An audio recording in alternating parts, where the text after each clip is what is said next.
Hello? Can you hear me? Okay. Welcome. We will begin shortly. That's as far as Igor told me. You can talk with them as well.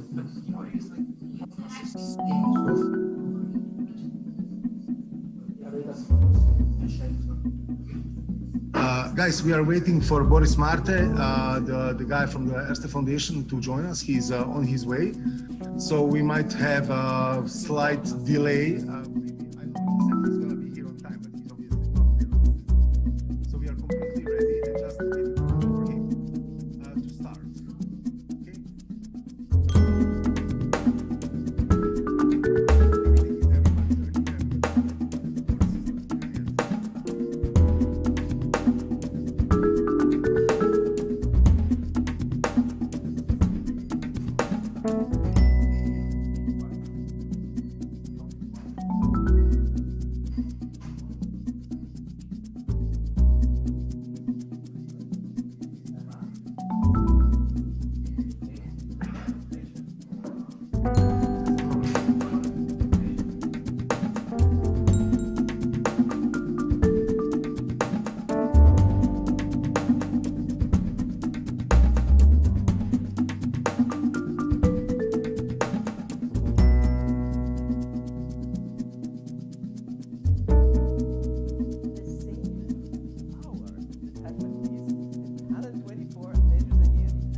I have there, but I'm okay. Yeah, thank you. Sega di fianco al tanto siete due sopravvissuti. Okay, so guys, can you have your attention, please? Boris is not here; he's late, so we are basically going according to the plan. We are figuring the live. Please tell us when we are on. Only thing that is not going to happen is chit-chat that he will have before because Boris is not here yet.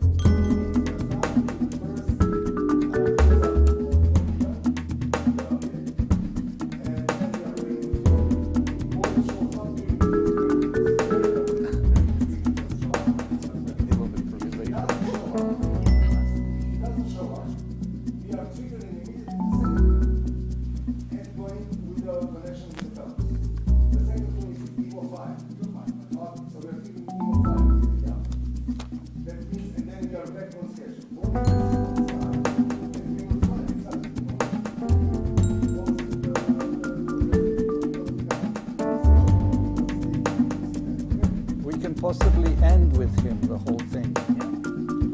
Sure. Sure. Yes. Yeah, good idea. Yes. Good idea. It's a 4. But where? It's not the 4 question. Evolution video 5 after evolution video 1. Yes. 1, 5, 2, 3, 4. Yeah, that's the order. Yeah. Okay. Can we start the recording? Yeah. Okay. Zaključite.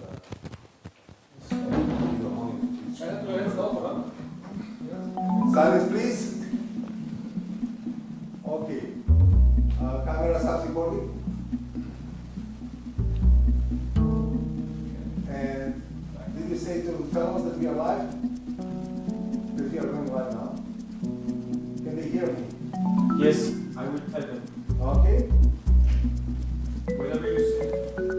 Philip, you are ready for the shot. Ivan, please get ready for the camera, which is in front of you. Are we live?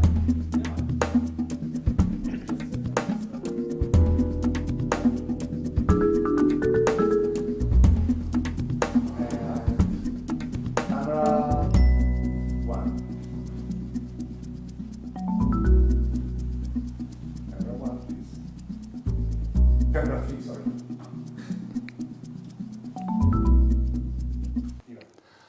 Welcome to the Institute for Human Sciences here in Vienna and to the final event of this year's Europe's Futures Fellowship that we were supposed to hold live and with people in this magnificent library.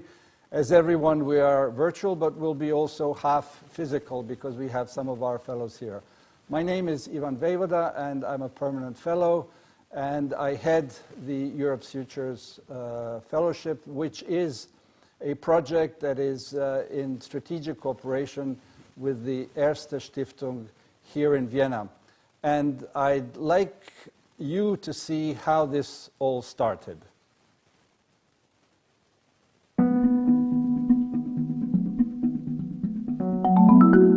Very warm welcome to you, the first fellows of this partnership between IWM and Erste Foundation.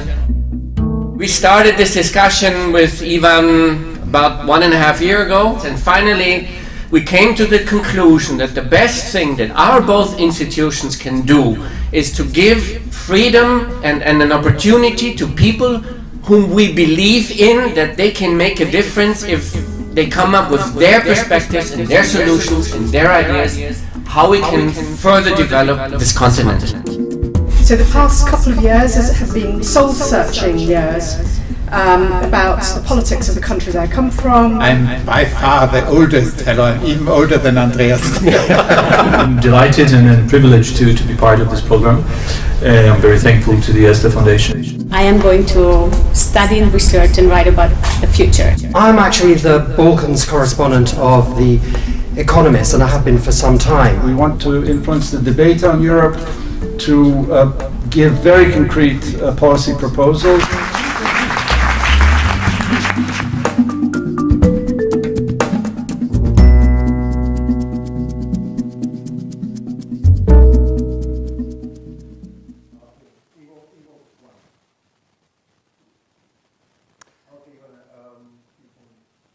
So as you saw, this is how we began in 2018.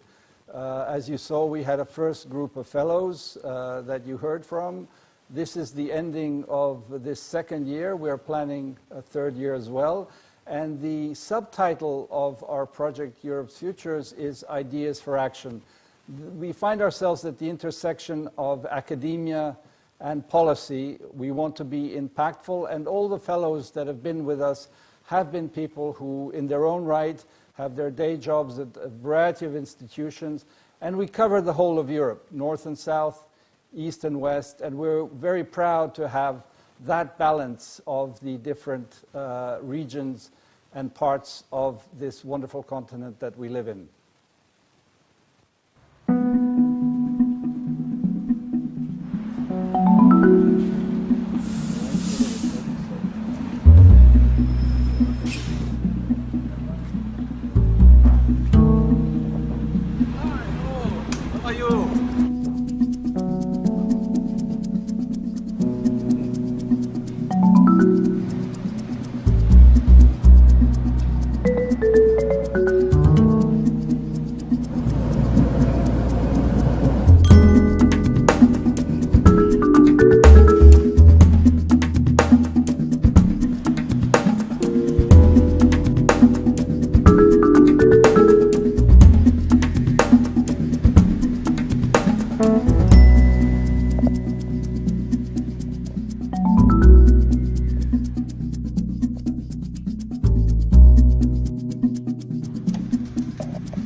Nice to meet you, man. So, this is the place.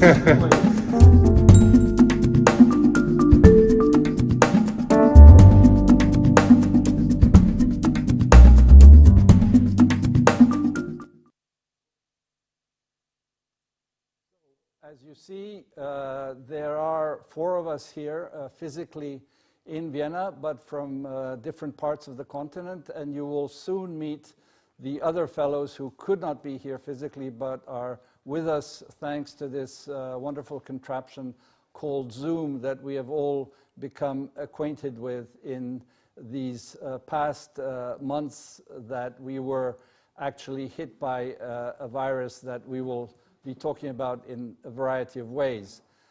As I said, we pride ourselves that we have the different views and different angles and the different viewpoints from the European continent, and I will be introducing one by one the fellows. And the first fellow that comes to us actually from Sarajevo, but is in Vienna now, is Alida Vračić, with whom we go quite a long way back in our various activities in the Balkans, and I'd like to pick up the conversation where we actually left Alida. We talked about, I think, your project, which is extremely important and timely and in a way dramatic, and that is about the movement of people in Europe, and especially the movement from Southeastern, Central and Eastern Europe, from member states and candidate states, to find better lives. People are simply seeking a way where they can fend for their families and their children. You have studied very carefully this issue of circular migration, i.e. how can both recipient and origin countries benefit from the expertise and social capital that these people carry. How have you found your work during this year? Have you made headways into how this can become better and not only a one track of people going in one direction to another? To be honest, I think it has become even more, there is more clarity even, if you will, when it comes to this topic, because we have seen during the pandemics that things that I have been discussing and researching, for example, departures of doctors, medical staff from the region, from the Western Balkans, but also Southeast Europe, has become so intense and so visible in a way that we had no doctors in place actually in the Western Balkans to be able to have this medical safety and security, if you will.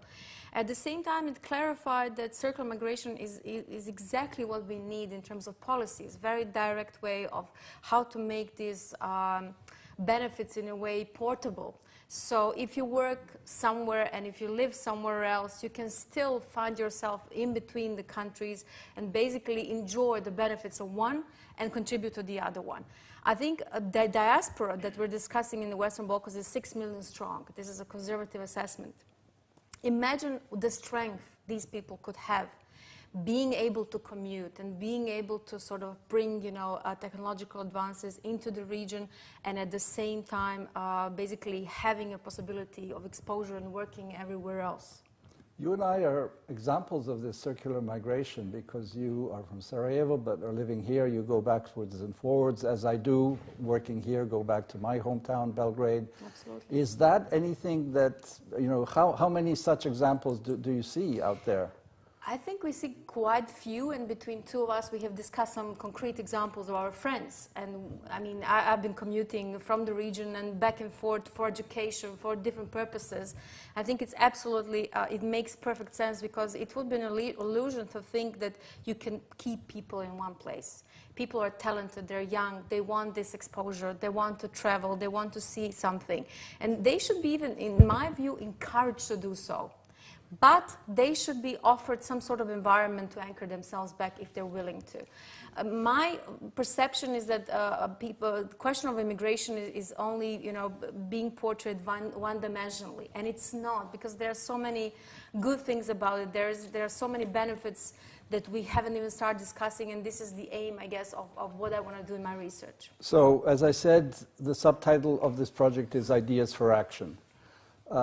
There is a responsibility of the recipient countries. What do you think the other side, those who are receiving, not only doctors, but my electrician from Belgrade left to go and work in Germany because he'll get 4 times the salary. You're thinking of putting people together for a meeting to brainstorm on the mutualization of the responsibility. I think there is a responsibility, absolutely, especially because countries that we're discussing, so Germany, Austria, Slovenia, countries in the neighborhood are very much invested politically in the region. So everything that goes wrong in the region will backfire one way or the other. We have seen that now with doctors, because in any of the cities of the Western Balkans, you have a situation where you have a doctor who is, instead of treating 15 patients, has to treat 150 patients. In smaller places like in Bosnia, in certain towns and cities, you have a situation that there are no certain types of doctors anymore. And this is something that could be, I think from a policy perspective, that could be bypassed quite easily just by relaxing the portability of basically benefits among different countries. And it could be done bilaterally, it could be done in a European framework, and this has happened before. We had these examples in the 70s with gastarbeiters. We had these similar frameworks also being sort of conceptually envisaged on the European level. This is something that we have to start discussing immediately, I guess. So finally, do you think that this fellowship has given you the possibility to drill much deeper, but also to alert, to have impact on those with whom you have talked, from Ireland to Germany to your home country? As you know, I've done research on Ireland, but Ireland is really hardly the only example. There are so many examples out there that we can learn from a policy perspective. At the same time, this fellowship proved once more that we need to start immediately, because fruits of this work we can only see in 10, 20, 30 years' time. As soon as we start, we can build up on this story, and we have to, it has to be a top-down kind of approach, but it also can include civil society. It should include all people. It should include academics, engineers, IT experts, everyone and anyone who is interested in this kind of relations with the country. Because one thing that I've learned is that you can be angry at your country. You can be angry at the politics in your country, but you leave this bond with your country and your people and your family.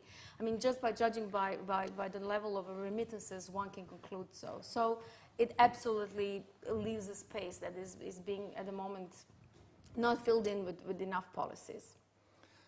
Okay, well, thank you, Alida. So you feel confident that you will be able to actually chug along and give all that you've received here and take it forward, working with the other fellows and the networks that you've created. Absolutely. This is, I think, just the beginning of the story, to be honest. Thank you, Alida. So we go now to Paris to meet our next fellow, Niccolo Milanese, who has been working on an equally interesting and challenging topic, which is as old as the continent is, and that is the issue of Europe and its boundaries, or its boundlessness, in the sense of the universal values that this continent has purported, but also the reckoning now that we're seeing with not only movements like Black Lives Matter, the whole decolonization and realization that Europe, apart from the wonderful things that it's done, has done also a lot of evil in the world, slavery being one of them, and is reckoning with.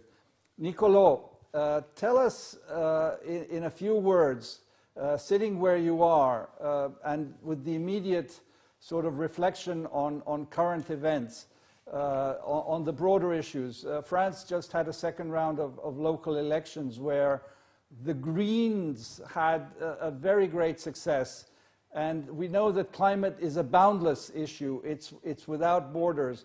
How do you think that within the framework of your topic, what you saw last night in the results, how does that square with one another?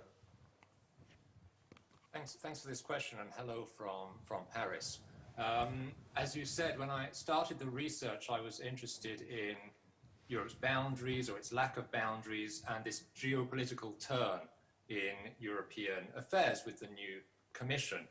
Over the course of my research, I've added in an extra element, which is this subtitle, The Uneven Spaces of Living, Breathing, Moving and dying.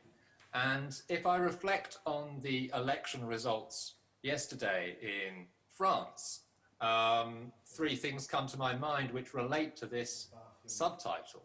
The first is that the participation was historically low, much less in the second round than in the first round, which took place 3 months ago at the very beginning of the crisis and was already a historic low.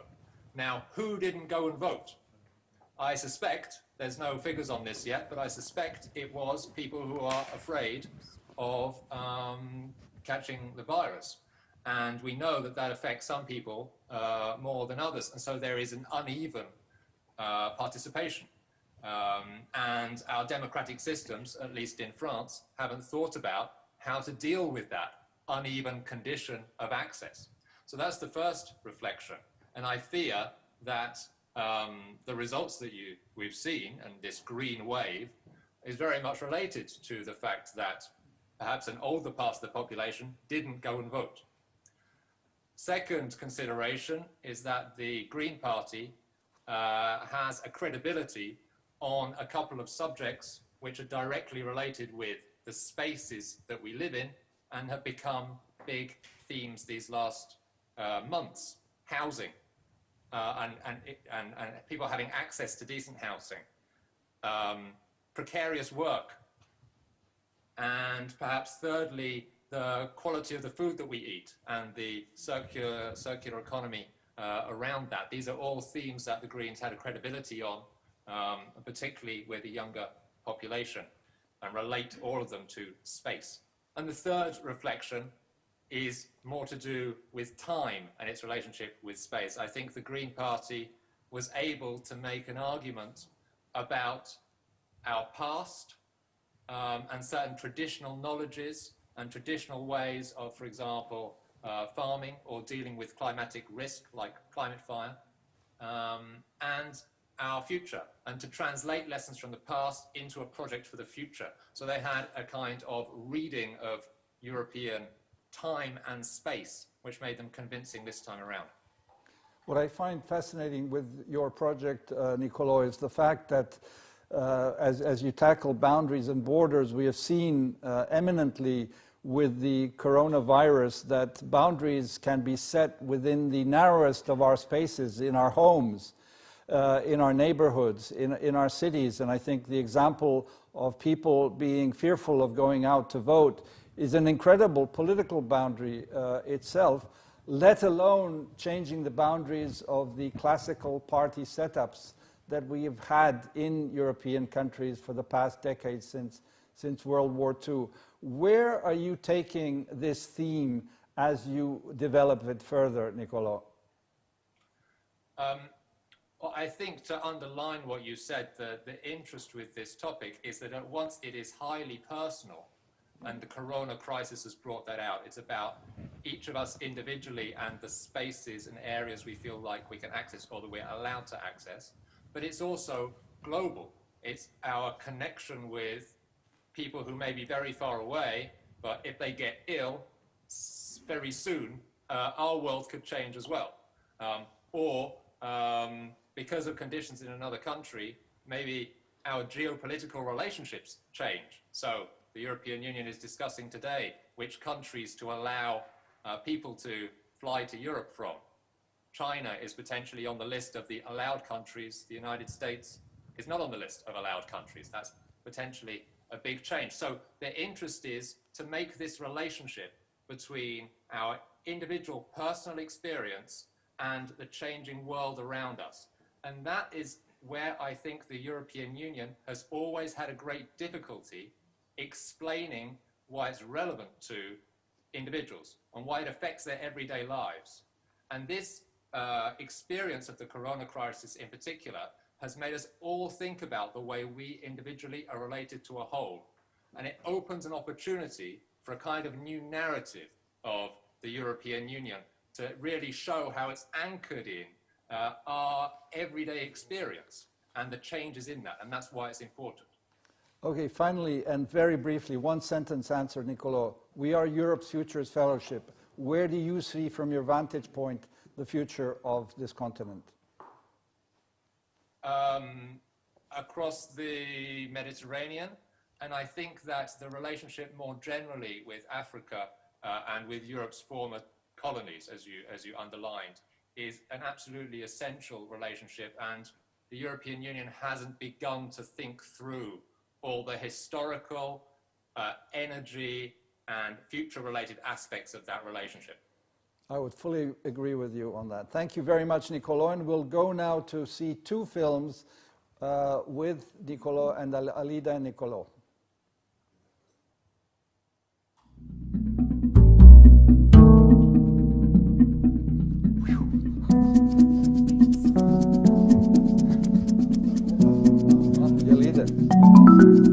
Mislim da možemo početi. Podijelio, recimo, vrlo zanimljiv broj predanih aplikacija za vizu u Njemačkoj, u zemljama regije. Alida Vračić Institute for Human Sciences, Beč. Super, odlično. So basically what happened a few days ago, I had a Zoom conference with some people in Bosnia and Herzegovina. UK ambassador was there, but also some activists and people actually that are dealing more or less in one way or the other with immigration as such. And it was interesting because for the first time I feel that there is this awareness, the level of awareness that we would need to actually make an action. Also very much important to establish the connection number 2 that goes from the diaspora, from an individual living in USA to whom this individual. So like multiplying effect, your own networks, your own connections. And what would be the first step? I think the first step would be absolutely mapping of diaspora. I ono što nam je zanimljivo o toj jednoj cirkularnoj migraciji, hoće li nam se ljudi vraćati, dijeliti znanje, hoće otići po bijelom svijetu. Znamo da postoji trend odlaska, znamo da taj trend odlaska se neće zaustaviti u skorije vrijeme. Ono što mi ne znamo i o čemu bi ja možda voljela da razgovaram, i mislim da to možda i bitnije u ovom kontekstu, jeste šta sada? My idea is actually to set up and organize in any shape and form a high-level conference on immigration. Smatram da će se promijeniti sveukupni osjećaj beznađa onda kada političari povezani sa kriminalom ili kriminalci koji se nalaze na političkim pozicijama budu adekvatno procesuirani. Young people go abroad when they go to Germany, to Western Europe, because they can apply for the job, and be equal with the rest of the applicants. Last region that experiences this, I want to make it a somewhat more constructive and positive, actually. I agree with you. There needs to be a way in which we can help focus the minds. Now, in a calm situation where you have a process of migration that's been going on for years is not a crisis. I mean, there's nothing dramatic happening, except it is very dramatic. It is dramatic, and there needs to be a way in which we can show how dramatic it is by bringing these people together. Just one figure that really is quite striking. 18 million people in the European Union live outside of their homes. I didn't know that.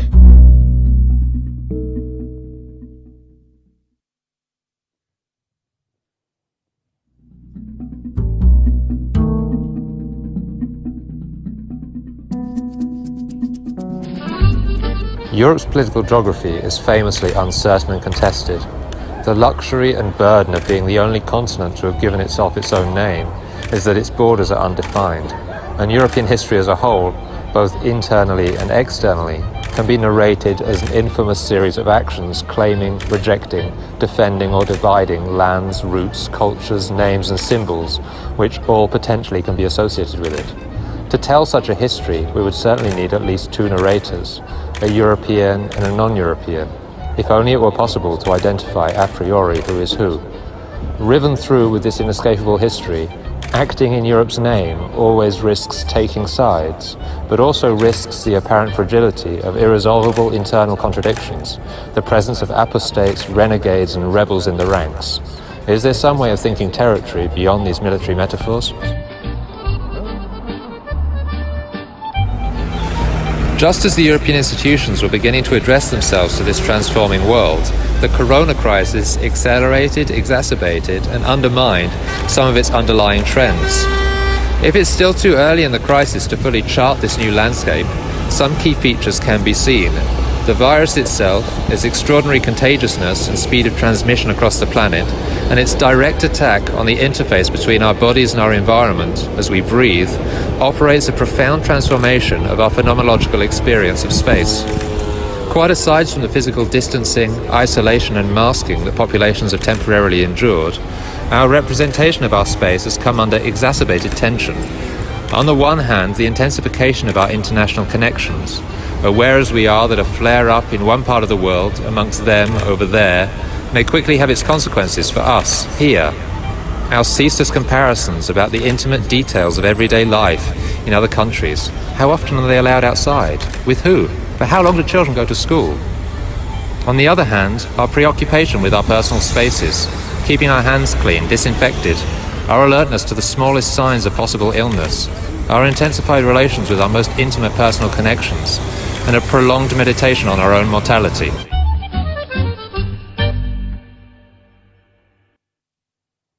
So linked to this theme of Niccolo, and of course it's given us the desire to go to Paris, and who knows when we'll be able to do that, but you know, we're all hopeful. And now a short little film about the way that I came from Belgrade to Vienna a few weeks ago.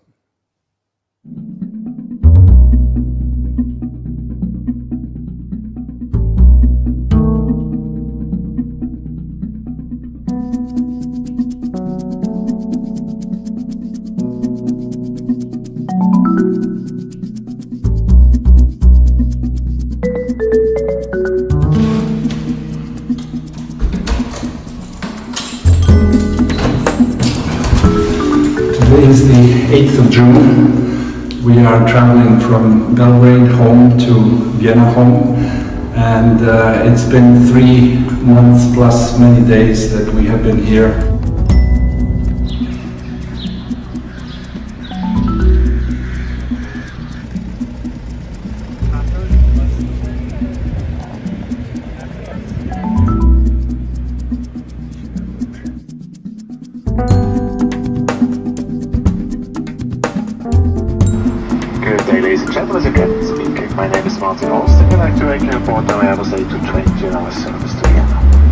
Waiting for the last documents. I expect to start the engines within the next 5 to 10 minutes. Together with me in the cockpit, First Officer Garde, he will be on the controls. I hope you feel comfortable and wish you now a very pleasant flight.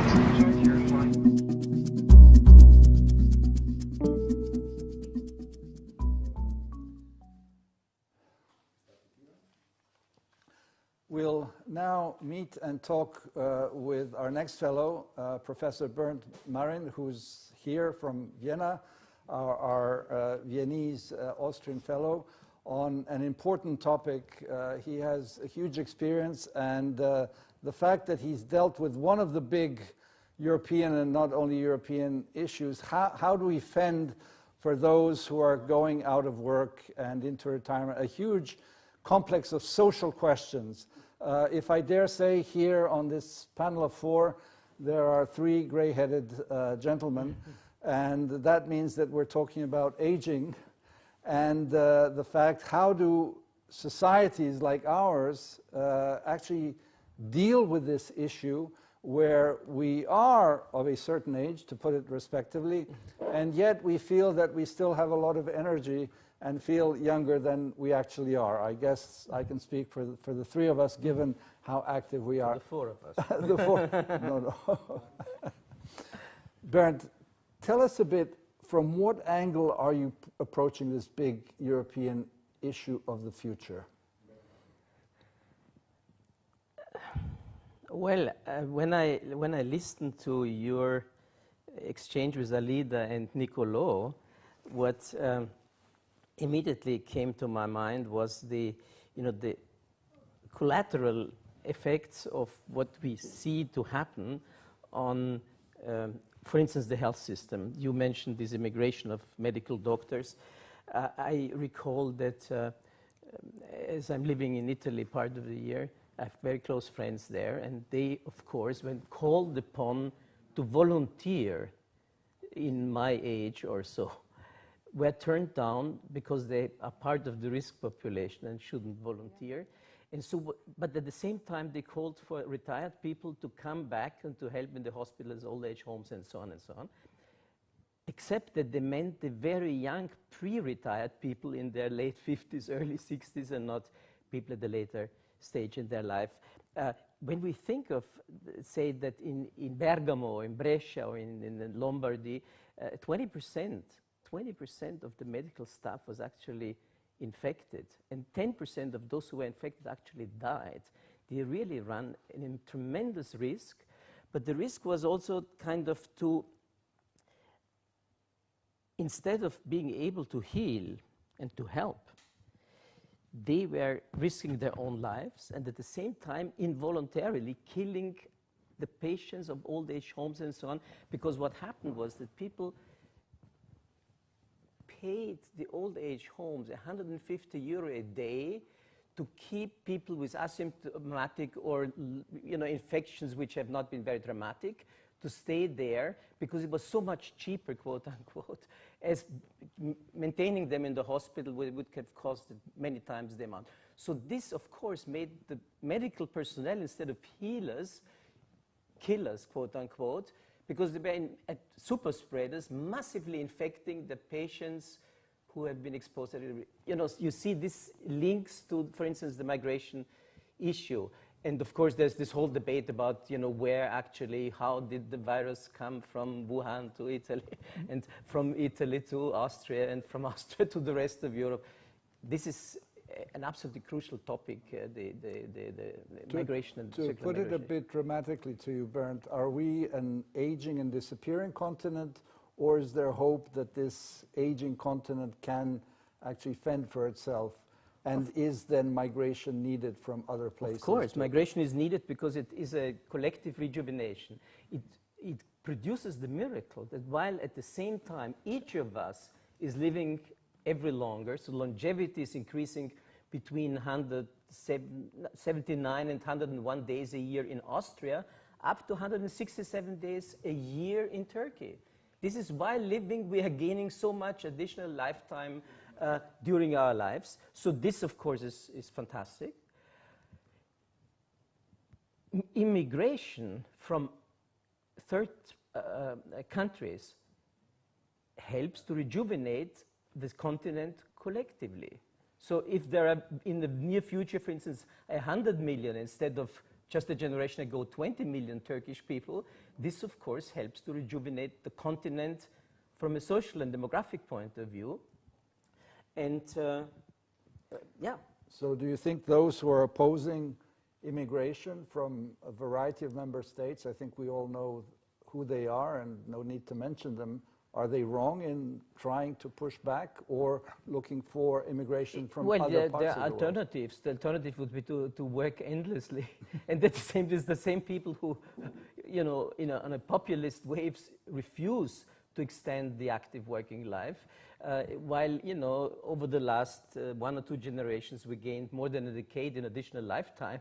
At the same time, we have been not extending or partly adjusting, our working lifetime, but actually reduced it significantly. So this, obviously cannot work out anywhere, and this is some of the serious impacts. And the country where we are, Vienna, is it true that Vienna has more people born from outside of this country than, for example, New York? I mean, the percentage... There's a well, it depends on how you count it, whether people are born abroad but what I'm or saying, naturalized, this seems to be a welcoming country. The citizenship, yes, we are. In the interwar period, Austrians were going to Czechoslovakia, to Romania, to many Central and Eastern Europe and Southeastern European countries to get a job, to get an income. Nowadays it's the other way around. It's always the richer countries who attracts the less rich countries. And this is a completely normal phenomenon from the 19th to the 21st century. Fine. Should we deprive ourselves of this rejuvenation source through immigration, for instance, we would be foolish and self-destructive. That's a very strong message. Thank you, Bernd. And now we'll see a film about Bernd and his work. Okay.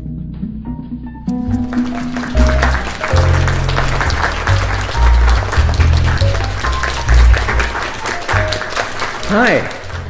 I started doing a bit more comedy during Corona times than usual.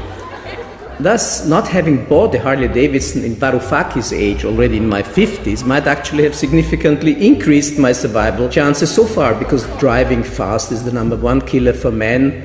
A new girlfriend and lover in times of quarantine is difficult and not recommendable, as lawyers still quarrel whether sex outside your home was actually illegal during quarantine. This applies in particular if your loved ones are already more than one, as suits my age. You know, it was pretty difficult at first. I was at a pretty serious disadvantage, because I was not funny. I was not funny, but the corona crisis itself, and the everyday consequences it generated were just mind-blowing funny indeed. All of a sudden, a chronic, notorious couch potato on his sofa, drinking beer and watching the TV Gogglebox, has become a life-savior. We hardly recognize the world any longer. We see socializing of benefits, whatever it costs. Sauvetage à tout prix. Solidarität koste es, was es wolle. I was telling you before about this Europe's Futures Fellowship. Every time I was turning up for a meeting, I was the oldest person on the bill among the scholars and fellows. I wish they were here, sitting just opposite of me.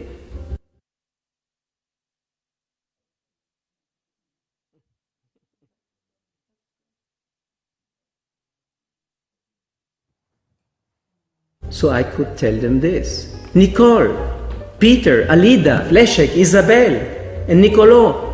It's great, but at the same time, it also often sucks to be young. But it gets better automatically with old age. I call this age inflation. People feel, up to the age of 41.8, they feel young. Then we look at the median age, and this is 40.9.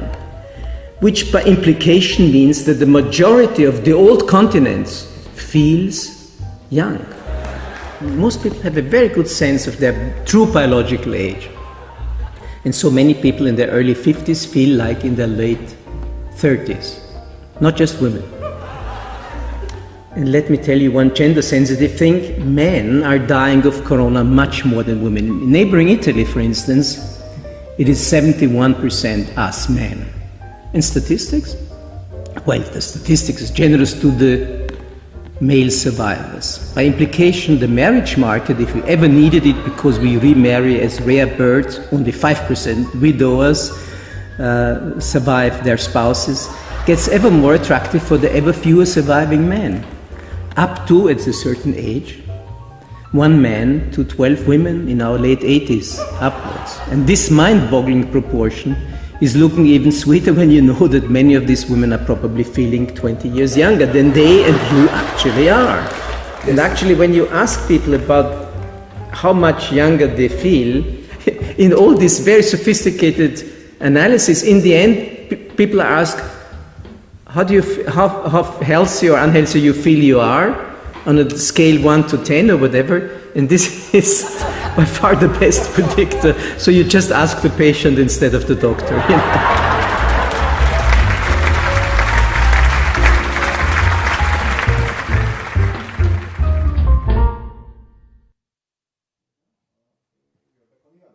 Bernd, thank you very much.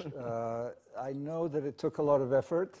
Thank you for your courage in doing this, because you put an extremely difficult and complex topic very close to us to understand, what Europe is facing in terms of the generations that are living side by side and now actually challenged by this tremendous and dramatic coronavirus. But we now turn to Grigorij Mesežnikov, our colleague who made the bus trip, as you saw, from Bratislava this morning, and who is working on a topic about the resurgence of the far right in his home country, Slovakia, which, as you know, is part of what we call the Visegrad 4 countries, where Poland, Hungary, and the Czech Republic are also included. Grigorij, you are an analyst and an academic researcher who's looked at these topics for many years. What would you say distinguishes Slovakia from the others in this group, or makes it very similar to the others with regard to the topic that you're studying? What I wanted to show in my research activities in this fellowship was to connect two trends and analyze the consequences. So the first trend is illiberal regression of democracy, which is not typical only for Slovakia. Now we see that in some Central European countries, but also in Western European countries, we are witnessing some trends very unhealthy for democracy, concentration of power, state capture, some other non-democratic steps. And the second trend is rising the populist right-wing parties of forces. In Slovakia, and I think that it's the main distinction, the result of illiberal regression of democracy during the last, I would say, maybe 12 years, is that the main beneficiary from this is just extreme right fascist force. So, and you know that there are some very credible surveys which is measuring the quality of democracy in transforming countries. Nations in Transit is one of them.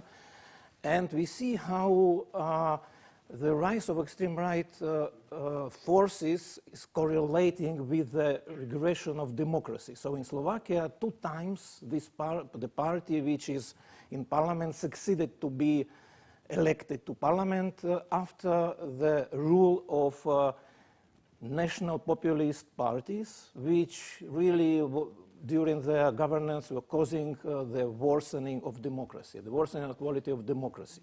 So what happened in Slovakia is that while mainstream political forces, mainstream politicians, either soft populist, national populist, or mainstream democratic parties, when they were competing to each other, somehow they forgot that the main danger for both of these camps is not just the losing of power of one of these camps, but the danger which is created by fascist party, which is rising just in these conditions. This is absolutely one of the key topics that we're looking at here during the Europe's Futures Fellowship last year and this year. And I'm just reminded that just the other day, German Chancellor Angela Merkel in the Bundestag also talked about the danger if the democratic political forces are not really taking care of the possible danger. And we have seen, and this is why I find your topic, Grigorij, so important, because it falls within the bigger framework of developments that we're seeing called the regression of democracy or the backsliding, where some of us have been unaware of the potential that the far right has to find that wedge in the public opinions with rising inequality, with the 1%. Yeah, I think that Slovakia's case is just a warning for the whole Europe, because in Slovakia this party is not represented only in the national parliament, but this party represents the whole stream, extreme right, really fascist stream in the European Parliament. I mean, this party delegated 2 MEPs to European Parliament. No any other party from European Union member states is represented in national parliament. So it means that for all other countries it's just a warning that mainstream parties should care not only about their position in the power, not only about their competition, but about the circumstances which unfortunately are allowing to rise for right-wing extremists. Thank you, Grigorij. I think this case study that you have presented us forms an extremely important part of what is, as we said, a bigger topic, and that we will definitely continue to research and study and see the linking elements from different countries. What is the commonality, but also what are the specific national aspects of it. And now we will see a film where Grigorij appears as the main actor.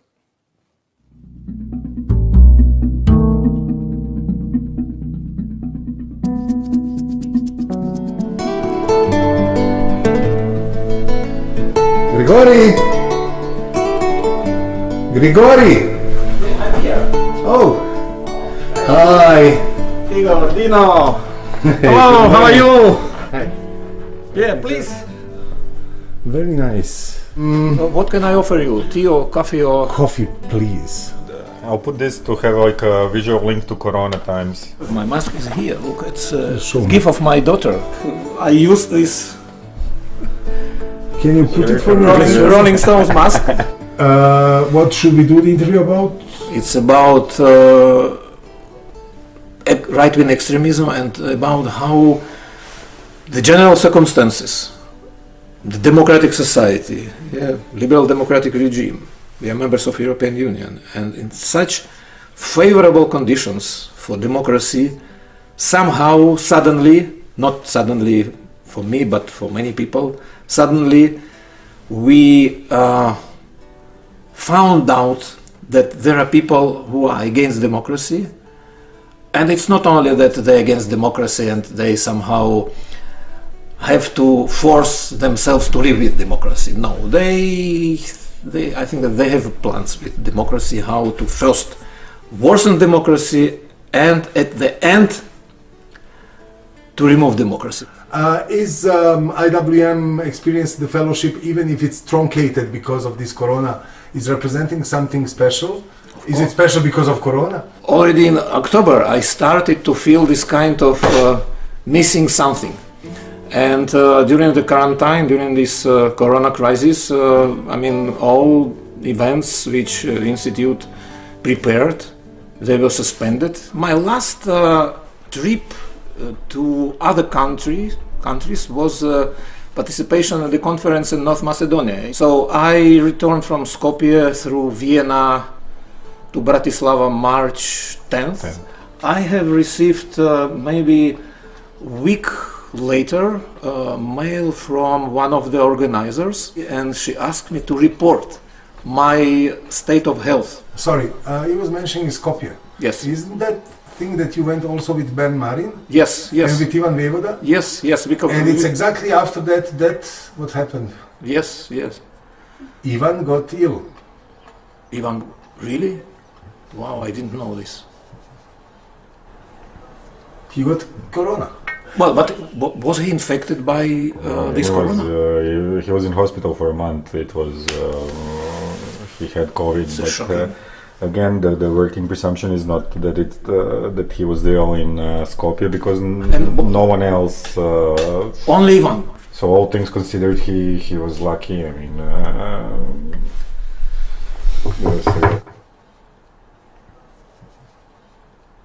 So you're a driver, or did you are a driver? We can with his car, yes. You can drink.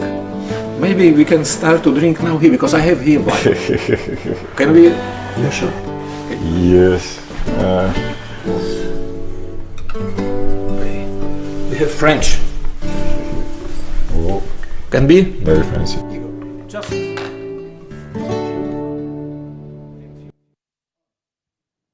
Okay, well, I think we're all cherishing a glass of wine, but we'll leave that for later or when we meet.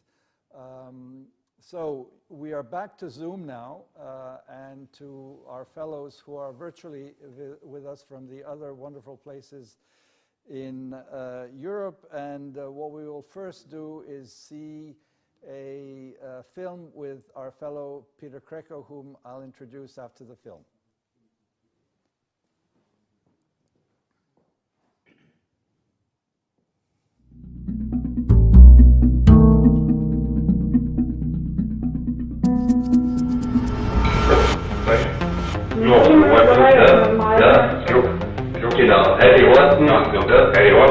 About a year ago, a secretly recorded videotape was being published in Austria that led to a political scandal called Ibizagate. Despite the scandal broke out only 1 week before the European parliamentary election, they lost less than 1/4 of their supporters, gained 17% on the elections. They could delegate 3 members to the European Parliament, including Heinz Christian Strache, who was the main player in this video.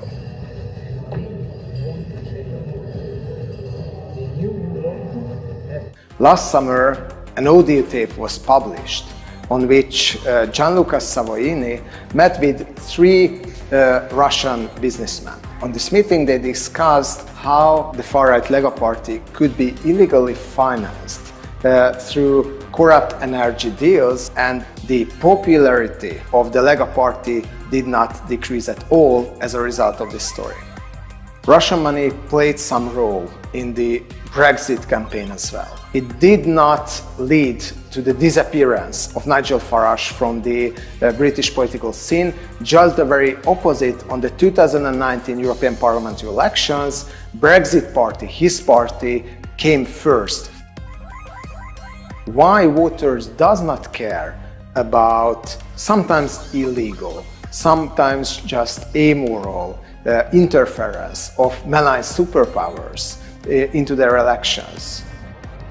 The response is political tribalism, an understanding of politics as a war between the evil and the good. So-called populists, I would call them tribalists, are leading governments in Hungary and in Poland. What we found in a study with Political Capital Institute we did in Hungary and Poland is that while tribalist voters are not the majority in these societies, but rather the loud minority. They are overrepresented in the party basis of the governmental parties, in Fidesz in Hungary and in Law and Justice in Poland. 59% of tribalist voters in Hungary are voting for Fidesz.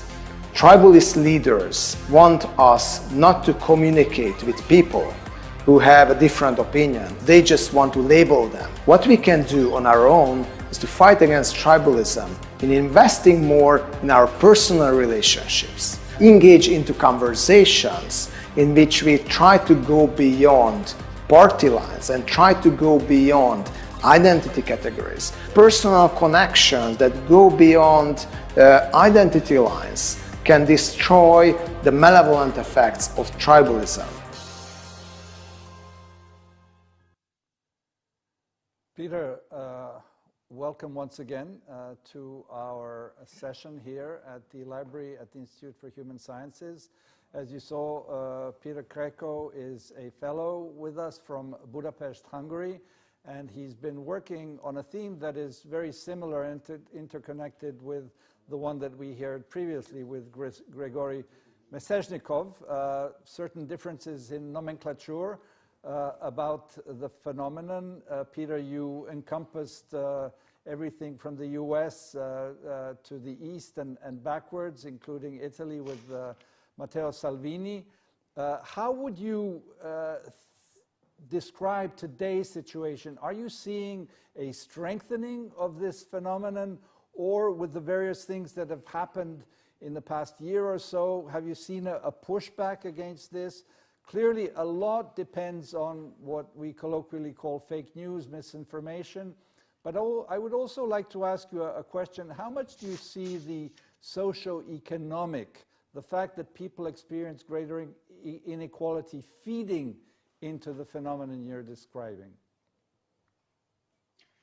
Yes, so thanks a lot, Ivan, and thank you for being able to make it able that I present my topic, and I'm unfortunately the only one without a sexy background, but that's how it is. So I unfortunately doesn't have a good computer enough. You are the exception that confirms the rule. Background.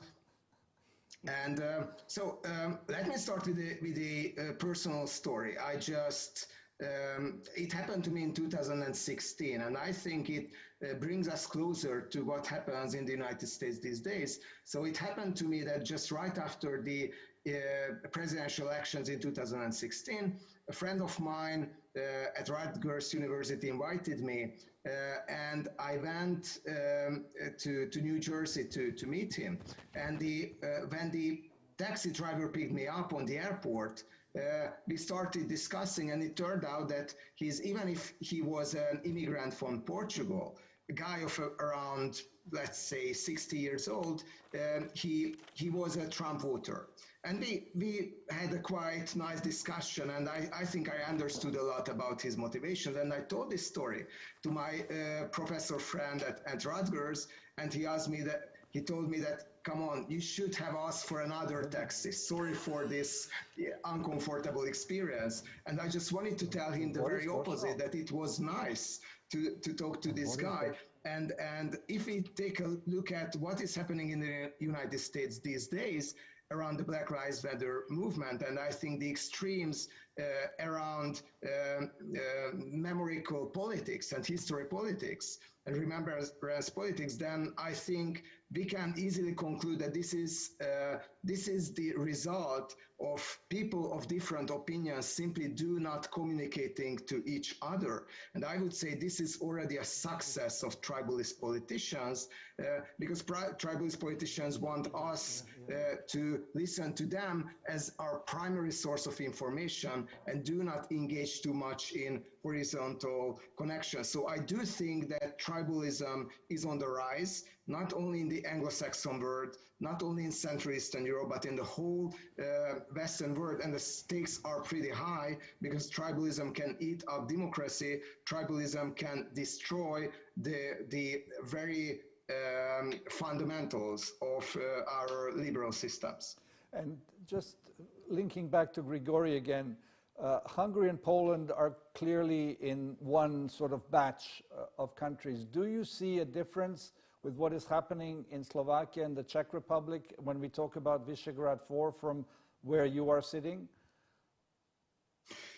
Definitely. I think we can see governments in Poland and Hungary that totally gave up the mainstream norms of liberal democracies, that trying to create some kind of common ground in the democratic norms and trying to create some kind of common platforms. And yes, as I told, it's not only regional specific, but it's even more dangerous, I think, in Central Eastern Europe. And one very important difference between the electoral systems, I think, greatly contributed to this difference. So in Slovakia and Czech Republic, we have mainly representative electoral systems, while the majority principle is stronger in Poland and Hungary, and it created governments that could totally override the democratic norms and democratic institutions, and it makes a huge difference. So coalition governments, even if they are sometimes inefficient, even if they are sometimes losing popularity and collapsing, I think creating benevolent dynamics into new democracies, and the new democracies where this dynamic is stopped because it's stopped from above, then I think the dangers of the destruction of democracy are becoming much stronger. Peter, thank you very much for making that very important point that, among others, I also stress that the difference in electoral systems between majoritarian and proportional really gives outcomes that are sometimes welcome, sometimes completely unwelcome, and that sort of the median line of a mixed system is maybe a sort of compromise, but you know, lots to discuss there. Anyway, thank you for your incisive work on these issues, and not only on your country, but taking a broader framework. And we move now from Budapest to Łódź, I think, where we find Leszek Jażdżewski, our colleague from Poland. We remain within the Visegrad 4 group because we had Slovakia, Hungary, and now Poland. Leszek, let me begin with the immediate political events in Poland. Last night, yesterday, not last year, you were holding the first round of presidential elections that were very contested and very exciting, with the last-minute candidate of the opposition making a huge effect. And we're looking to a second round that will be in 2 weeks' time. Opinion polls that came out show a tight race.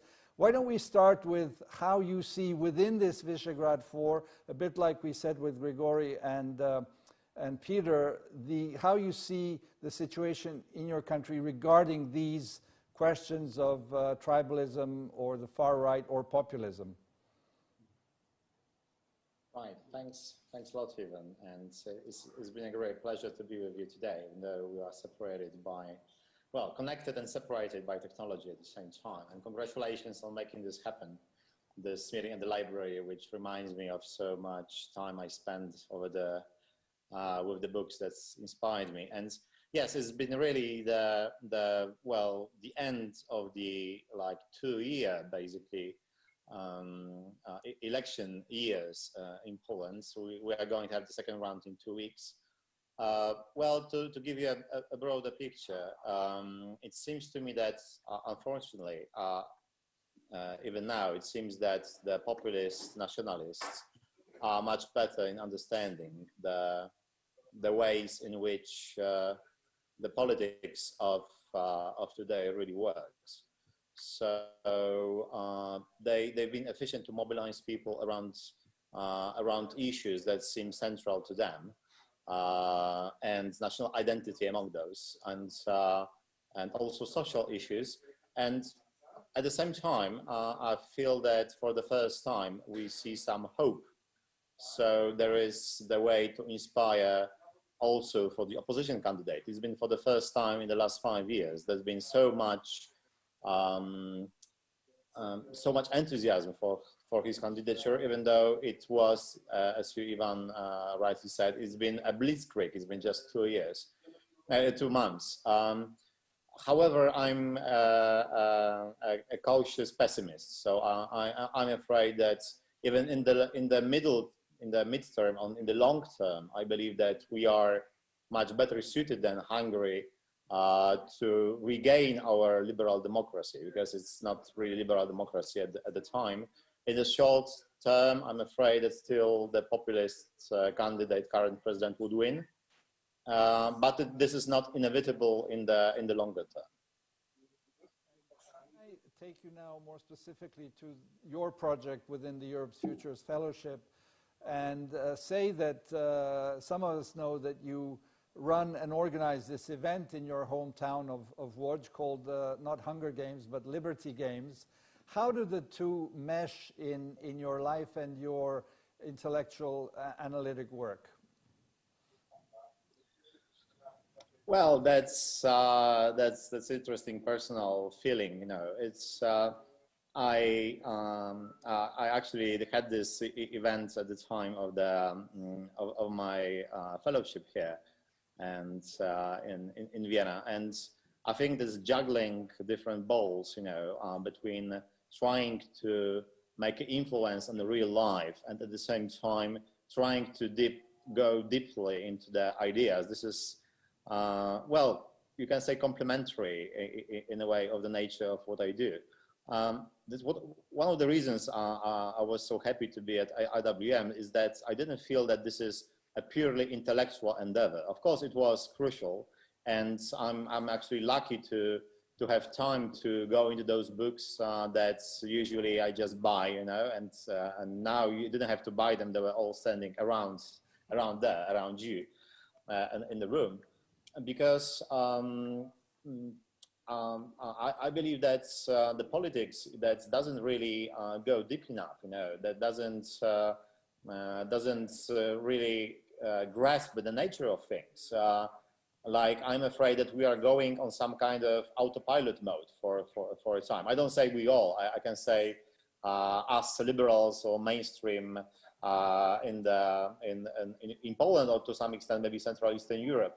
And I think we should understand that really the nature of time and things changes.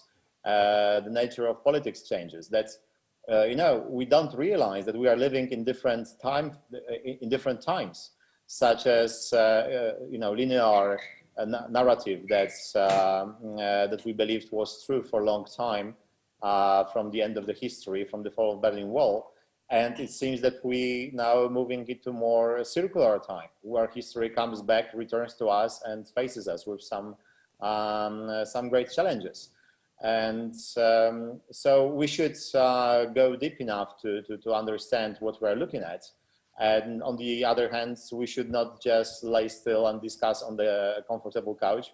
We should do something about it. So I hope I could carry on like this, and I hope that will be more Viennas to go deep to understand where we are. Thank you very much, Leszek. We will certainly convene our fellows at the first possible opportunity. We don't know when that is. Bring the fellows of last year, the fellows of the coming year. And let me just say that we were supposed to have physical events in all of these cities, in Lodz, in Berlin, in Paris, and in Sarajevo, but unfortunately we couldn't. But we were fortunate enough to do events in Bratislava, in Palermo, and in Brussels with some of our fellows. So we were sort of cut in half as respect to our initial project. Now we will see a film with Leszek starring in it.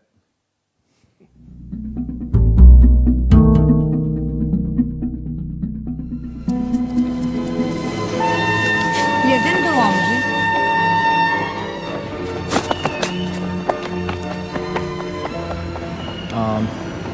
The man in Krzysztof Kieślowski przypadek was chasing a train at this very place, and whether he made it or not, it really influenced his whole future.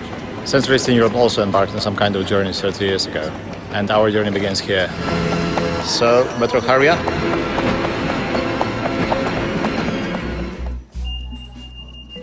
Alright, made it. Here we are, Central Warsaw Station. Well, you can't really miss it. This is the gift from Joseph Stalin to the Poles. Best living example of what Andrzej Ledes described as sleepwalking through the revolution.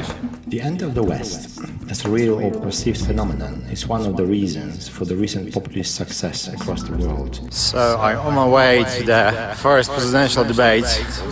We are facing the end of the big idea that was able to contain, up to the point, radical ideologies from winning in Europe and pacify internal divisions between and within the states. The structure of capitalism and liberal democracy were the default model. Almost as in some magical way, the previous 45 years of history didn't happen. This is this kind of commitment that the good reporting really needs, right? The inevitability of the final destination, which was epitomized as the end of the history by the Francis Fukuyama, made the transition of the former communist states, but also neutral countries looking for the future models of development, a one-way path. You need to speak to the marketing, that's what they asked me. Whether I have a permission to film as well. The imitation, as described by Christopher Holmes, required imitators to look upon the West. Simultaneously to reject their own way of development. Any third way, as dangerous utopia, such as Tito's Yugoslavia, were considered legitimate. Pouczenie? Dziękuję. Musi mnie pan pouczyć? Recording in front of the US Embassy could cause some trouble. Unparalleled hegemony of US, compared by many, Robert Kagan among them, to the Roman Empire. Comprised not only by the military power, but mainly by the seemingly unmatched political model. The collapse of the communism as an idea and as political entity caught the West unaware. It wasn't managed, it just happened. It is perfectly possible to reinvent national emotions, feelings, patriotism and so on. The flag for the sake of the European project. This is the Smolensk Crash monument here, the Piłsudski Square. We go high, but we don't really know why. This was the real end of the history. I believe that history didn't really matter. So the biggest controversy of this museum is that actually it commemorates something that was a complete failure, just another disaster for Polish troops. It is possible to inspire the national sentiments for the sake of the European destiny. Marginalizing those for whom the patriotism is just another word for xenophobia and racial hatred, leading us to the off-Piotrkowska. Off-Piotrkowska not really off anymore. It started this kind of place for artists. New narratives, reinvigorating self-doubting European project and Western values are more needed than ever. New generation of young Europeans are entering the stage. Please help me love you, Poland. I can't stand love to you anymore, Poland. I can't stand with you any longer, Poland. I am leaving. Oh, yeah.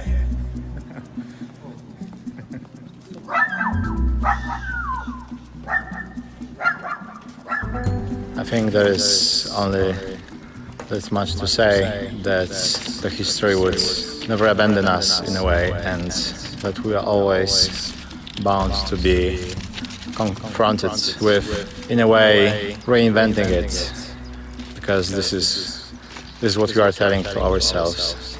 As James Baldwin said in 1968, after the assassination of Martin Luther King, all that can save you now is the confrontation with your own history, which is not your past, but your present.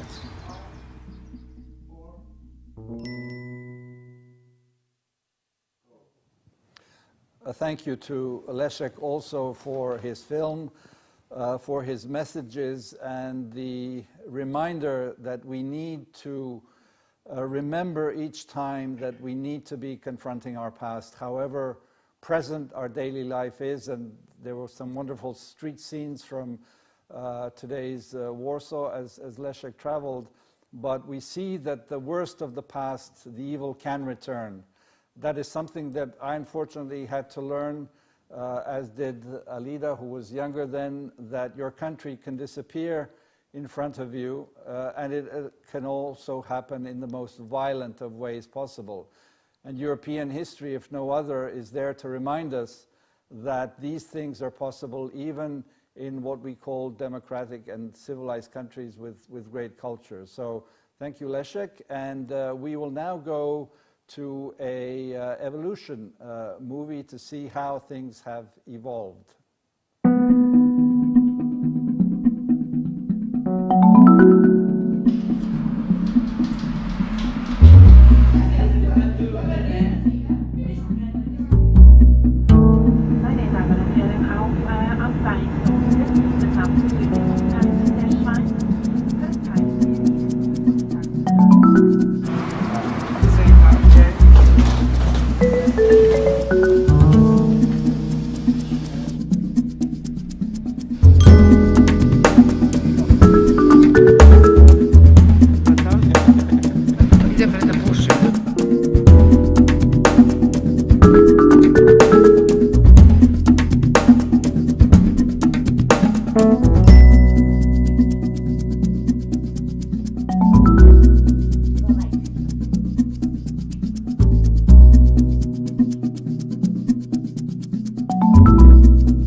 And we're back to our Zoom room with all our fellows here in the library and over there across the screens.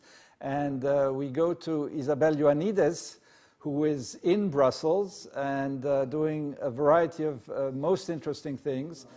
She is from Cyprus, at the far southeast end of the European Union and the European continent, living a very interesting professional life, teaching at the university and doing research at the European Parliament.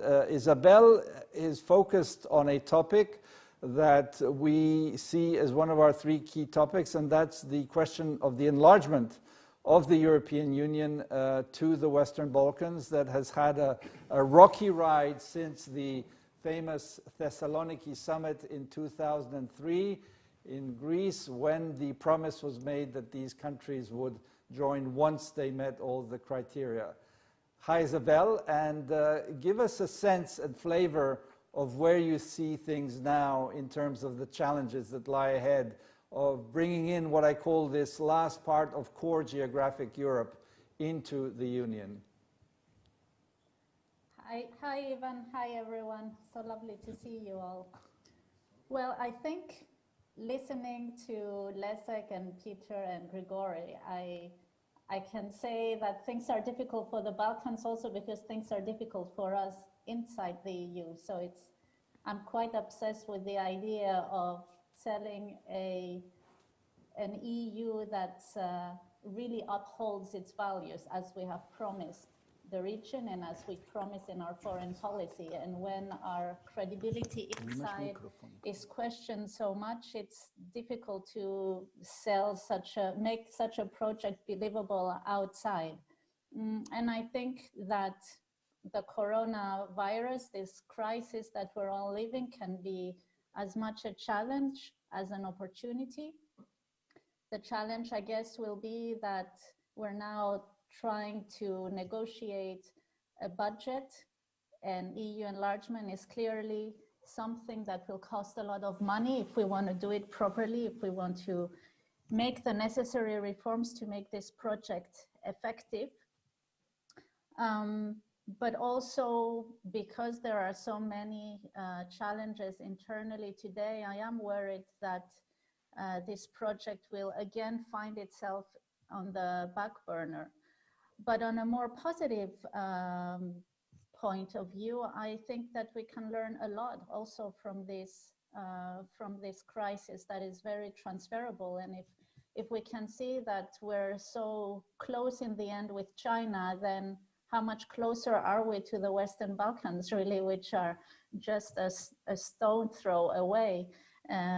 I think that we have a different sense of globalization today and of space than we had before this coronavirus. And actually, the interconnectedness is so much closer. I think the way that the EU has reacted, even though it reacted too slowly as it usually does, has shown that to the region. I hope it has been seen, because sitting in my apartment, it's obviously not that clear to get a sense of what actually happens in the region, that the Western Balkans has been treated as a privileged partner. It has been given access to instruments that were in the past just used for the EU member states. So I hope that shows already that there is an openness and a willingness to bring them in. And then another important lesson, I would say, is that we've seen the power of what can happen at a local level, a sort of devolution of powers, so that at the communal level and at the level of local authorities, a lot can happen if we organize ourselves. And this is a lesson that the EU could learn and change the way it engages with the region, insofar as, of course, doing government-to-government relations, of course, working with civil society, but going beyond that, empowering more local authorities, something that exists in its instruments but hasn't been used very much. If we even look at the evaluation of the EPA 2 and 3, we see that local authorities have not been engaged enough, were not given that much funding and opportunity, neither to engage in projects, neither to work with their natural partners, which are civil society. But also what we can see, because of this different conceptualization of globalization, is that actually the challenges that we face inside our societies are also the same in the societies of these countries that we're dealing with. And there could be a lot more of peer-to-peer exchange on issues of inequality, of digitalization, of economic development, of the Green Deal, for example. So yeah, these are opportunities that the EU would be good at taking advantage of and should take advantage of. Absolutely, Isabelle, and thank you for mentioning both the far-reaching and other ways in which these candidate countries and aspiring countries could be more part of what goes on in the European Union. I'd like to now bring in a friend, a colleague, and our partner from the Erste Stiftung, Hedwig Morvai, who is here with us. She is our point of contact at the Erste Foundation, and also someone who is, dare I say, a veteran of the fight to bring these countries into the European Union, because she led for more than 10 years the European Fund for the Balkans. Hedwig, do come into this discussion with a comment or a question to Isabelle, please, given your long-standing experience. Thank you, Ivan. I'm so glad to be present here today and participating in this great experiment. I'm very much enjoying it. And hi, Isabelle. I'm I'm happy to meet you at least in this way. And I dare to say that the accession process of the Western Balkans was in a pretty messy situation before this crisis and for many years, and we were criticizing the business as usual approach and that no real changes are actually happening on the ground on one hand, on the other hand, that there is no real intention, it seems, from the European from the EU side to really make the accession of the region happen in the near future. So I wonder, you know, what could be the next step after the crisis, the first step which would really show a kind of a re-energizing momentum for taking up with the real accession process and where and how it could be designed. So what could be that kind of triggering element, what could give a new kind of energy and a new way of dealing with the accession process of the Balkans.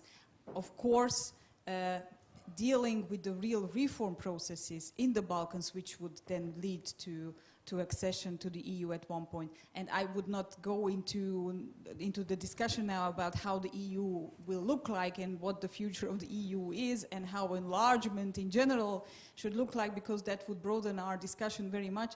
Of course, you mentioned that the Balkans was already during the crisis included in some of the EU policies. Hopefully it will be also included in the post-COVID recovery strategies. But what would be that one kind of momentum and step what would re-energize the accession process itself? Thank you, Hedvig. Isabelle. It's difficult to just talk about one, because I feel it's the entire approach that needs to change towards the Balkans. I think a process had started before the pandemic. I was extremely skeptical when this new EU enlargement methodology came out, because I personally felt it would politicize the process so much that we would lose the approximation, the actual reform assessment that needs to happen in these countries. But listening to experts, and also experts actually who live in the country, and also seeing politically what's happening in Brussels, it seems that there is such a push to use this methodology, in that it would help bring legitimacy, political legitimacy into the process. And I think this is something that has been lacking in the process, in that EU enlargement has been carried out very much as a technocratic exercise of legal approximations, and every time there was a blockage, it was mostly because member states would block something at some stage. And perhaps with this new methodology, because you're bringing in the member states and you need this political legitimacy, it gives some transparency to the politics behind the process. I don't think you'll ever get rid of the politics of the process, and indeed I think we are at such a stage of the development of the countries themselves that the EU only has control of part of the process. A lot will also depend on what the countries themselves do, and obviously some of them seem more likely to want to do the necessary reforms for things to move forward, while others not so much. And it's extremely difficult to take the political component outside of the equation, but issues of reconciliation, of statehood, will remain issues that are political, and that's where they will need to be dealt with. And I think it will be a matter of political responsibility and accountability from both sides. Thank you. It won't be a one-way process. Thank you, very much, Isabelle. Those of us who live in these countries and have been following this know that there is no simple way to do it. But the main thing that I would add is that the homework of democratizing our societies remains within the societies, but the little help from our friends, from Brussels and from member states is crucial to the success of this process. So thank you, and now we'll see a film with Isabelle.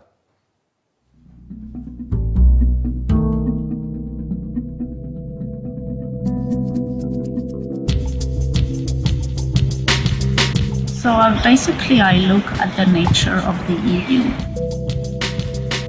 The global strategy expresses a shift from an EU principled approach to what they call principled pragmatism, where essentially there would be a more realistic strategic assessment of the environment rather than this idealistic notion of building a better world. If we look specifically at the Western Balkan project, we see that conditionality has not really worked in this region when it was the promise for moving things forward, for reforms being made in the region. Hey Zoran, how are things? How are things in Skopje? Well, I don't know. They finally decided now to have elections. We'll see how that will go. So experts, when they talk about the EU enlargement process, they often refer to a fatigued process. The integration process has been, first of all, it has been put on the back burner on many occasions. Not enough has happened since we gave the European perspective to the region back in 2003. I think we almost deal with these countries as not that much has happened to them, not much has evolved. But that's untrue. Places do change, and they sometimes change very quickly.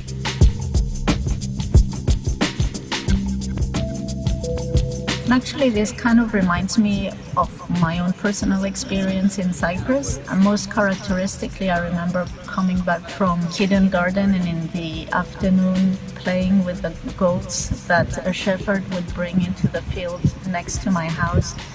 And I was living really in the middle of Nicosia, in a rather modern part of the city. And these are memories that my sister, who's only 4 years younger than me, doesn't have. And that shows how quickly things can change in a country. I think if we look at Central Europe and the challenges that some of the countries there are facing with keeping democratic institutions and rule of law, we realize that actually enlargement is not an end in itself. It's really a constant process. It's a process to get into the EU, but then you really need to keep the political motivation to remain faithful to those values and to the democratic institutions and to rule of law and protection of human rights. And that's why approximation of laws isn't enough, and you need to change the mentalities. That approximation of law can be reversible, but if you buy into the hearts and minds of the people, then the process is not so reversible. And I think only like that will enlargement really work.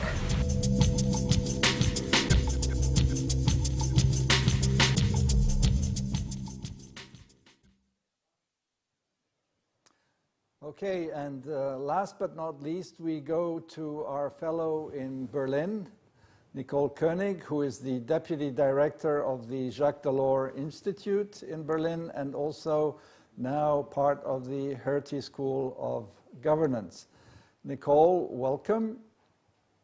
And we will go to see your film first, and then we will have our conversation.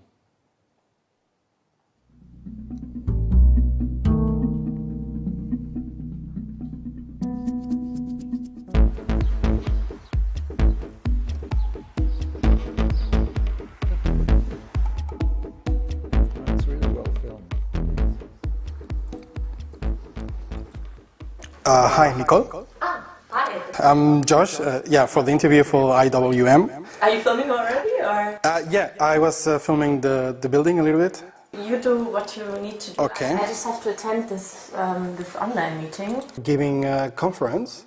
It's a video conference of the defense ministers, and they are discussing the EU's security and defense agenda.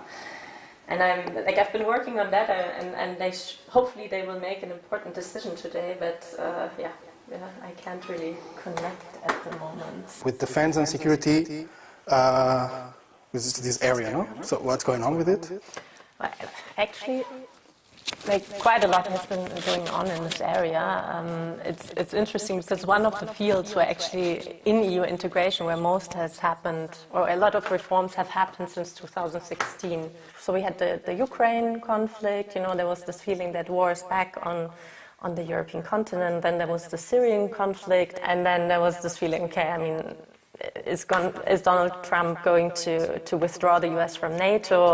Should we maybe take care of our own security? And this now it's like the moment where you look back at what has happened and what should happen next. It sounds like European army, no? Yeah, I really don't like that term. It's more about really deeper defense cooperation, deeper security cooperation between the member states. So it's like joint missions, for example, in the EU neighborhood. Yeah, but still, it sounds very unpopular. Huh? You probably have followed it. I mean, this Europe that protects. I mean, this was a phrase, right? Yeah. And I think this was a feeling you had in the elections, like citizens want a Europe that protects. Well, then, in terms of... I think... Is it starting? Yeah, I think it's starting. Maybe we could do the interview somewhere else. Let me just find a nice place. So, when you're finished, just give me a call, okay? Yeah, see you in a bit. See you in a bit, yeah.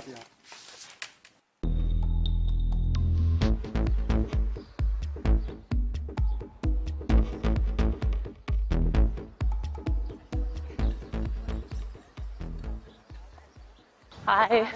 Hey. Coffee. Great. Yes. It was good, but actually he didn't say so much. I mean, I think, it's important to understand that this is the first time that the member states really want to agree on such a common threat analysis. They agreed on the so-called strategic compass process. So it's a 2-year process. That's what they decided to launch, but they didn't say so much about the content yet. And I think there is a reason why there is not such a member state document. If you go to Portugal, they might be much more worried about conflicts from in the southern neighborhood. If you look at Poland or the Baltic states, of course, they are much more worried about Russia. So I think what this process is really about at the start is that we try to understand each other's nightmares. If we think we're now in Berlin, and one of the things that's going on right now is the decision that the Americans will withdraw troops from Germany, and it's again another push that Europeans really have to understand that they have to take care of their own security. And security is a very broad term. I think what the pandemic showed us now is we had a crisis coming. We didn't know, we didn't expect it. And what it tells us, maybe we are now expecting a second wave of this pandemic, but maybe the next crisis will be entirely different. So I think it's very important for Europeans to actually think about what's ahead and to also prepare for it. And this is what this process could do if it's done well.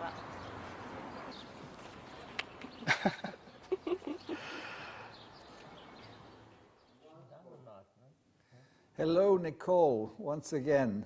That was a terrific movie and summary of your work. You are dealing with really one of the burning issues of how Europe is to be more strategic, and in the words of the President of the Commission, von der Leyen, to be a geopolitical commission, understanding that the world of two big powers, the US and China, are in certain ways challenging the place that Europe wants to carve out for itself, or that has had in all sorts of ways, security, economic, cultural, and others. We know that today, I think, Presidents Macron and Chancellor Merkel are meeting, so again, very topical as we speak in real time. We know that the European Recovery Fund has been heralded as really an important step forward. We're not out of the woods because there are the so-called frugal 4 countries that still have qualms about this. Austria, where we are sitting, has been one of these countries that has been pushing back. How do you think that, given your subject, Nicole, how are we Europeans and European member states living up to this desire to be more geopolitical and understanding that, as you said also in your words, to be more strategic about what awaits us around the corner? Well, I mean, the type of my project has changed to the future of EU foreign and security policy in a turbulent time. And I think if I look back at the past year, it really is true. I mean, we've heard from Niccolo about the geopolitical turn. You have mentioned it, Ivan, this promise that, you know, the EU should be more geopolitical, learn to speak the language of power. So we had this promise, and I remember starting in September in the library that you're sitting in and saying that the EU is likely to run into a gap between capabilities and expectations, especially given this promise of being more geopolitical. And I think what we have seen now with the pandemic in the past months is that actually the factors that have led to this geopolitical positioning of the EU have been amplified. So if you look at the great power competition, you mentioned the US and China, we have seen a rise of this further intensification of this great power competition, what Josep Borrell has called a global war of narratives, each side blaming each other for being at the origins of this pandemic. Then we have also seen at the same time a crisis of multilateralism. You know, we had the withdrawal of the United States from the World Health Organization, and also other moves that we have seen in the aftermath, for example, the sanctions towards the International Criminal Court. And going hand in hand with this, we have seen even more intense tensions in the transatlantic relations. And one of the things happening today, aside from Meseberg, is actually the Pentagon proposing how the US could withdraw these 9,500 troops from Germany. So we have seen, and at the same time, of course, we have seen that this pandemic has an effect on our neighborhood. It's of course, leading to further destabilization. So what we have is actually also a very strong expectation that Europe can now step up to this challenge and, you know, lead on global solidarity, lead, perhaps propose compromises in this great power competition. So we have very high expectations also to preserve the multilateral system, but at the same time, of course, we have less soft power and hard power resources. Because if you think about, you know, the multi-annual financial framework, so the budgetary discussions, but also national spending on development and defense. I mean, if you think about the economic implications of this crisis, there is actually a danger that Europe turns inward as the consequence of this pandemic. So how is the EU living up? I think it's still too early to tell. I think much will also depend on this internal response. So, you know, will the EU really be able to agree on internal solidarity so it can provide external solidarity? One issue that I'd like to bring as a final question is clearly Brexit has diminished Europe in some way, although the UK, for all intents and purposes, will stay a close partner in defense issues. Can I, if I dare say, put you on the spot? I mean, clearly we're all looking to Germany. The strongest economy, not only Germany, but the Franco-German relationship, and that's why this meeting today is important. Can you tell me, do you sense that there's a rising awareness in Germany of needing to sort of take the lead, as is always repeated by the Chancellor and others, within a clear European framework? Or is it just rhetoric and not really picking up the action behind the rhetoric? Well, I think yes. I mean, I think you've mentioned the meeting in Meseberg, so I think this is already a clear sign with the Franco-German proposal that also influenced a lot the Commission proposal, and this was a quite radical change of the German position, let's say, internally. At the same time, I think, Brexit also means that Germany has to step up and provide more leadership on EU foreign and security policy.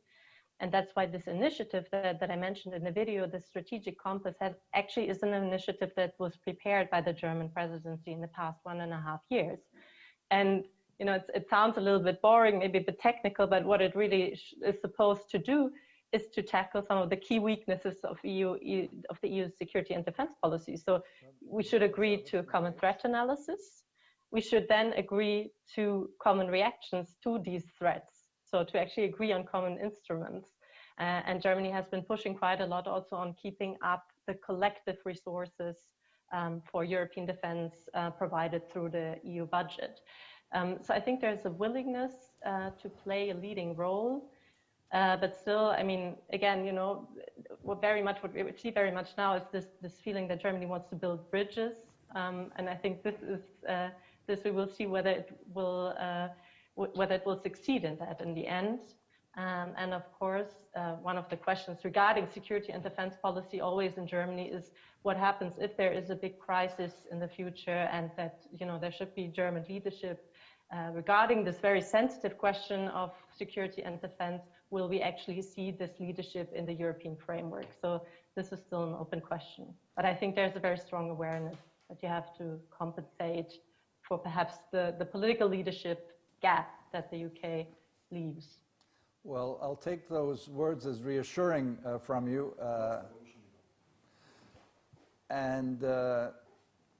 We come to the end of our fellows' presentations. I'd like to say a few words of conclusion, and it's basically to repeat what the fellows know, but what the intention of this fellowship is. And again, thanks to the Erste Stiftung, our partner who believes in this project and with us, and it's wonderful to know that Hedwig Morvai is here with us on that account. The fellows are at the intersection of academia and the policy world. They have all extended networks, not only in their own countries, but Europe-wide, and I would add worldwide. Thus, the impact that we're looking for from them individually, but also as a group, is extremely important. And I think that what you can gather from what all of them have said today is that it is extremely relevant to the here and now that we are confronting.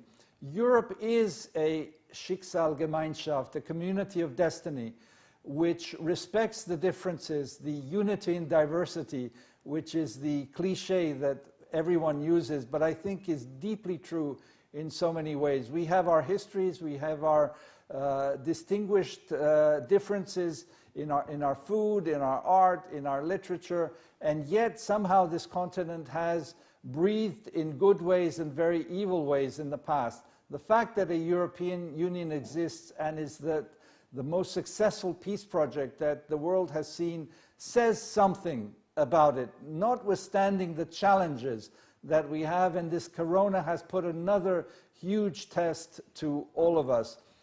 Your words, I think, have brought to us the understanding that if we don't talk to each other, if we don't see the common challenges that are across borders in so many different ways, we won't be able to make it out of the woods. I believe in Europe, as I think we all do. That's one of the things that brings us together. I do believe that we will muddle through and that Europe will survive. I think there's been too much doomsaying over the past 20 years. I've lived in Washington, where Americans have declared the end of Europe, the end of the Eurozone for many, many years. It's not to say that everything is rosy, far from it. And I declare myself as a cautious optimist on these issues. And we can only survive in this geopolitical world of uncertainty and volatility if we stick together. And the Europe's Futures Fellowship is a humble contribution in this regard, and I hope that we can build on it in the years to come. So thank you to all of you. Thank you to Erste Foundation. Thank you to the Barca Media and to Igor, who was the mastermind, the metteur en scène, who has fortunately done and brought us together. Thanks to Dino Pašalić, my colleague, who is, fortunately today, he was not only behind the scenes, but on the screen.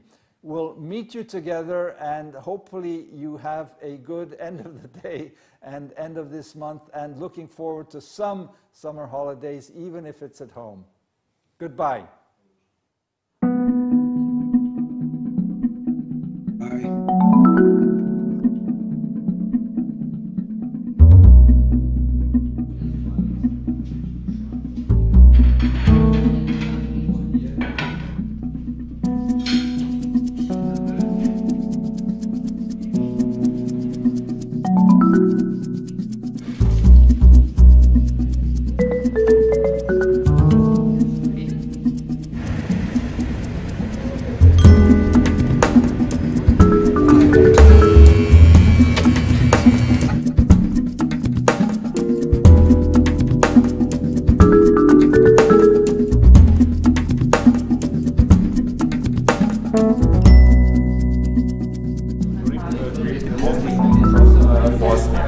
Interestingly enough, this unit has very little conflict with partisans.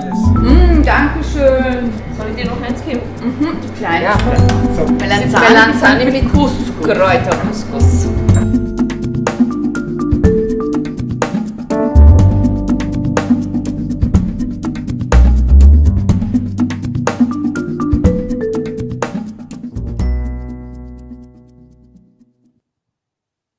Folks, that's it. One final thank you. As you all understand, this does not happen without our fellows of last year, this year, and the coming year. And that is really what this fellowship is about. Friendship, community, and solidarity between us.